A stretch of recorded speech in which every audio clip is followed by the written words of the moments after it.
СДСМ денес на мета го имаа министерот за внатрешни работи Панче Тошковски, обвинувајќи го за партизација на полициските единици и уништување на професионализмот.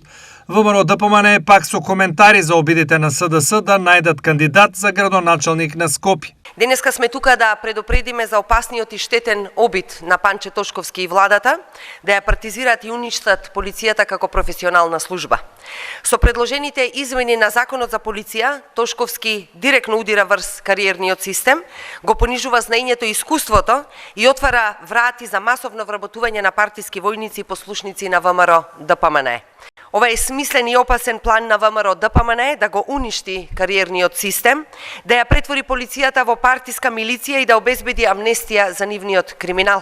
СДС се очени немаат кандидат за град Скопје. По цел ден молат луѓе да се кандидираат. Во СДС владе е вистинска паника затоа што немаат кандидат за градоначалник на градот Скопје. А немаат затоа што кој да биде ќе изгуби уште во првиот круг. Во СДС знаат дека поразот во октомври ќе им биде најголем досега и ќе имаат најмалку освоени гласови во Скопје во историјата. Сите анкети кои ги имаат и тие самите укажуваат на пораз за СДС во однос 5:1.